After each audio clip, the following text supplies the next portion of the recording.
இந்த வீடியோ உங்களுக்கு பிடிச்சிருந்ததுன்னா லைக் பண்ணுங்கள். இது வரைக்கும் அன்னை சமையல் சேனலை சப்ஸ்கிரைப் பண்ணலன்னா ரெட் கலர் சப்ஸ்கிரைப் பட்டனை கிளிக் பண்ணுங்கள். தேங்க்யூ. அன்பு நண்பர்களே, அனைவருக்கும் அன்னை சமையலின் அன்பான வணக்கங்கள். இன்னைக்கு அன்னை சமையலில் நம்ம பார்க்க போகிற ரெசிபி கொள்ளு சட்னி. வாங்க எப்படி செய்கிறதுன்னு பார்க்கலாம். முதல்ல ஒரு கடாயில் 1/2 கப் கொள்ளை சேர்த்துக்கலாம். இப்போ இந்த கொள்ளை நல்லா வறுத்துக்கலாங்க. ஸ்லோலே வச்சு வருங்க. கொள்ளை வறுக்கிறதுக்கு முன்னாடி நல்லா க்ளீன் பண்ணிடுங்க. ஏன்னா அதில் பொடி பொடியாக கல் இருக்கும். அதனால் ஒரு பெரிய தட்டில் வச்சுட்டு நல்லா க்ளீன் பண்ணி சேருங்க.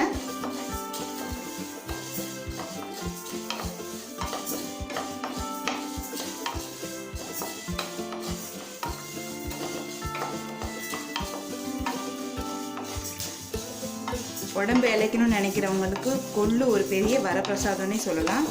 அந்த அளவுக்கு உடல் இழைக்கிறதுக்கு அது ஹெல்ப் பண்ணும் நமக்கு. பாருங்க, கொஞ்சம் கொஞ்சமாக கலர் மாறிக்கிட்டே வருது.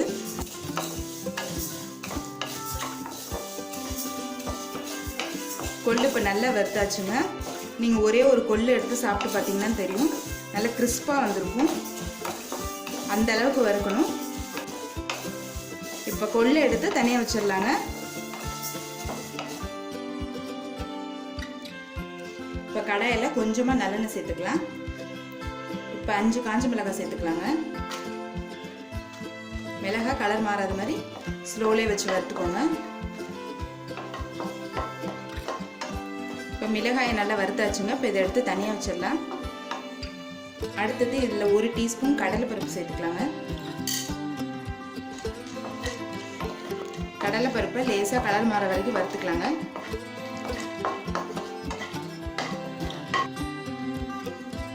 இப்போ கடலைப்பருப்பு நல்லா கலர் மாறிடுச்சுங்க. அடுத்தது 4 பூண்டு சேர்த்துக்கலாம். மிளகு 1/4 டீஸ்பூன் சேர்த்துக்கலாங்க. சீரகம் ஒரு 1/2 டீஸ்பூன். இது எல்லாத்தையும் லேசாக வறுத்துக்கலாம்.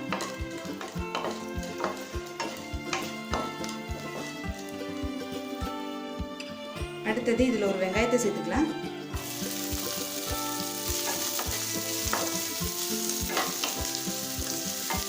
நீங்கள் கொள்ளை வேக வச்சுட்டு பண்ணிங்கன்னா அந்த தண்ணியில் எல்லா சத்தும் போயிடும். இப்படி வறுத்துட்டு செஞ்சிங்கன்னா சட்னி ரொம்ப டேஸ்ட்டாகவும் இருக்கும். அதே நேரத்தில் சத்தும் அதிலே இருக்கும். இப்போ வெங்காயம் நல்லா வதங்கிடுச்சுங்க. அடுத்தது இதில் ஒரு 1/2 தக்காளி சேர்த்துக்கலாம்.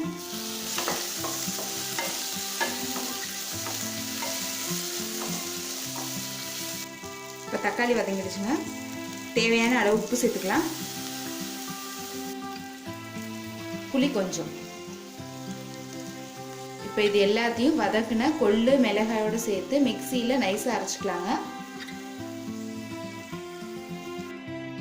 இப்போ சட்னி அரைச்சாச்சுங்க. இப்போ இதை நான் தாளிக்க போகிறேன்.